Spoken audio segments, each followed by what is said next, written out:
Bonjour à tous, je suis Emmanuel Malherbe, directeur de la recherche chez Artefact, et j'ai la chance d'animer ces Data Coffee de la plateforme média The Bridge. Le principe est simple, un sujet data, un expert data et un bon café. Bonjour Basile. Bonjour Emmanuel. Qui es-tu chez Artefact?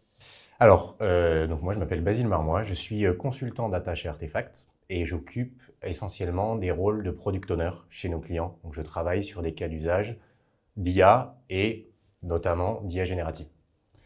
Au sein d'Artefact, j'ai aussi un rôle dans l'équipe qui travaille à la définition des offres d'IA générative qu'on propose à nos clients.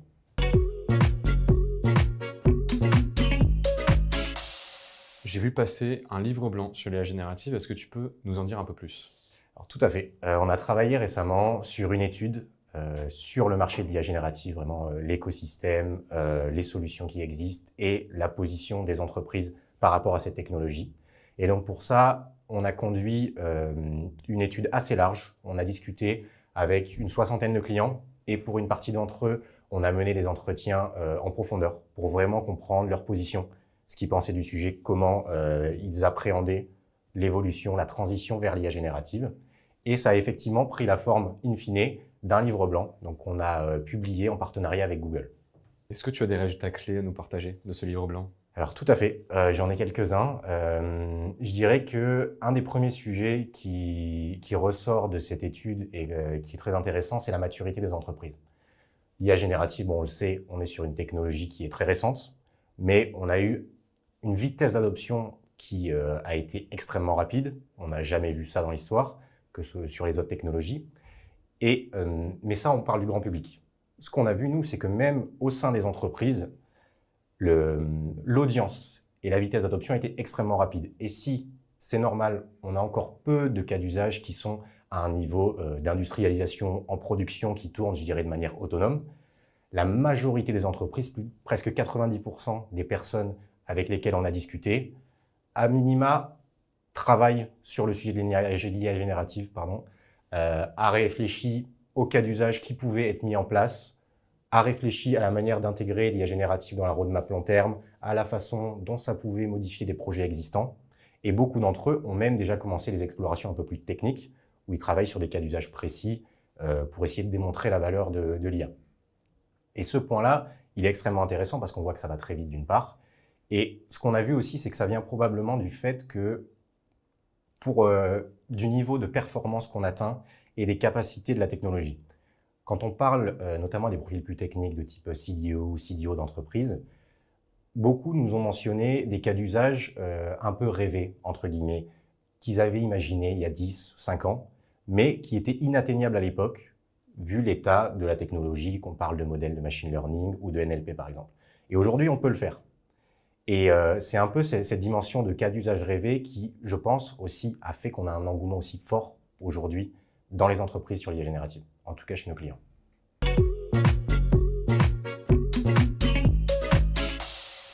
Et donc, tous ces gens étaient un peu dans les starting blocks, si je comprends, avec Tout plein à fait. d'idées. Et Quelles voilà. sont ces idées de use case, justement? Alors, de manière générale, le marché et la technologie évoluent très vite. Mais actuellement, les cas d'usage, en majorité, on peut les ranger dans 4 grandes catégories. Donc, tu vas avoir, dans un premier temps, l'exploration, l'analyse de données. On peut travailler sur de la donnée, notamment textuelle, de manière beaucoup plus performante que ce qu'on faisait avant. Tu vas avoir, on le connaît tous, la partie plus interaction. Voilà, un peu de chatbot, que ce soit avec des clients ou en interne. Voilà, avoir un agent conversationnel. Tu as les cas d'usage plutôt de génération, donc quel que soit le canal. On peut parler de texte, on peut parler d'image, on peut parler de voix. Et enfin, on pourrait parler d'une dernière catégorie qui est vraiment sur l'optimisation, l'augmentation de la productivité des personnes et l'amélioration des process existants. Et on a discuté de ça avec les personnes qu'on a interrogées pour faire notre étude. Et ce qui est vraiment surprenant, c'est que quand on voit la façon dont la technologie a été adoptée, médiatisée, notamment avec l'usage de ChatGPT, on pourrait penser que la partie interaction est vraiment extrêmement prépondérante. Elle est présente, mais ce dont les clients nous parlent le plus, c'est vraiment le sujet d'analyse et d'exploration de données.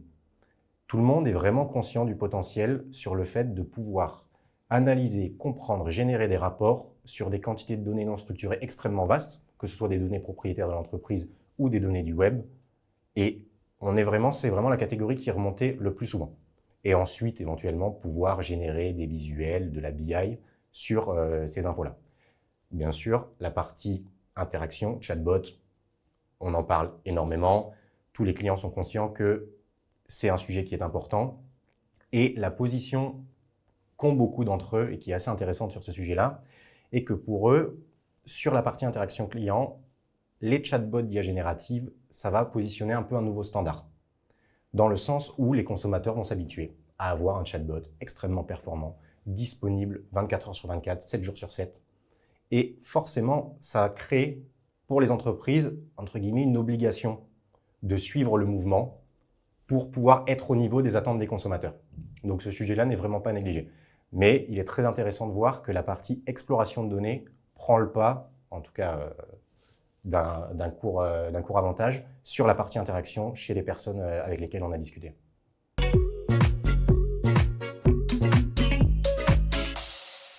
Donc il y a beaucoup de perspectives, mais est-ce que tu vois des enjeux et même des défis pour déployer tous ces cas? Alors, il y en a forcément, et les entreprises en sont conscientes. Donc, on en a un certain nombre. Je pense qu'un des sujets qu'il est très important d'aborder, c'est la partie humaine. On a pu voir des traitements médiatiques qui étaient assez alarmistes sur cette technologie-là et sur un éventuel remplacement de certaines tâches, voire de certaines personnes par l'IA générative. Nous, ce qu'on constate en discutant, c'est que d'une part, il y a un vrai engouement dans les équipes. L'IA générative, comme je le disais, a été adoptée extrêmement rapidement d'un point de vue public et personnel. Donc, les équipes sont aussi très volontaires pour mettre en place ce type de solution au sein de leur travail et de leur quotidien.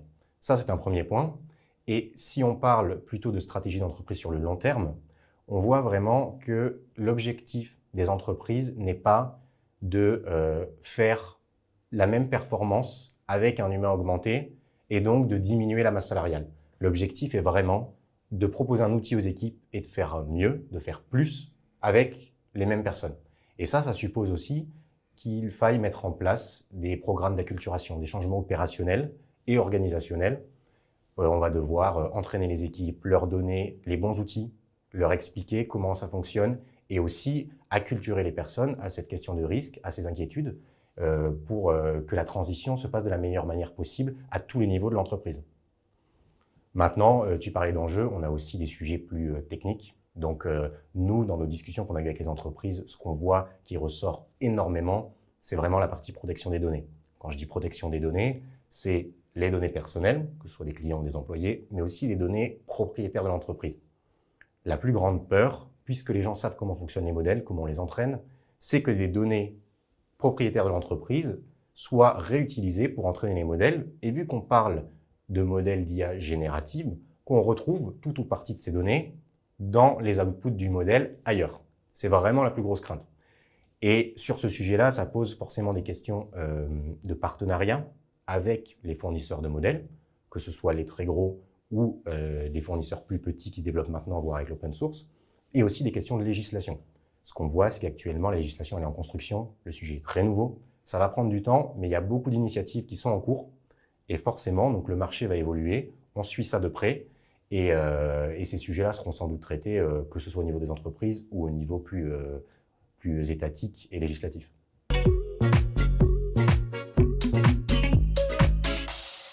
Donc si je résume, c'est un humain augmenté et aussi une entreprise augmentée. Exactement. Et donc comment tu vois la suite de l'IA générative?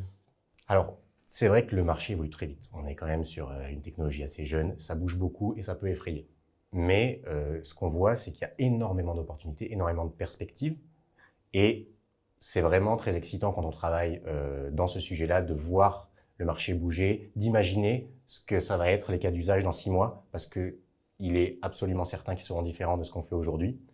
Et moi, à titre personnel, maintenant, je travaille en tant que product owner sur des use cases d'IA générative chez nos clients. Et ce travail sur l'étude et le livre blanc m'apporte énormément au quotidien. Et donc, je dirais que s'il est nécessaire pour les entreprises de cadrer un peu le sujet, ce papier est vraiment une grande aide à la décision pour vraiment se lancer et comprendre comment attaquer le sujet. Donc, je conseillerais à tout le monde de le lire. Merci Basile, merci pour cet entretien et merci pour ce livre blanc. Merci pour le café. Je vous donne rendez-vous pour le prochain épisode de la plateforme Média The Bridge de Data Coffee sur le thème de l'IA générative.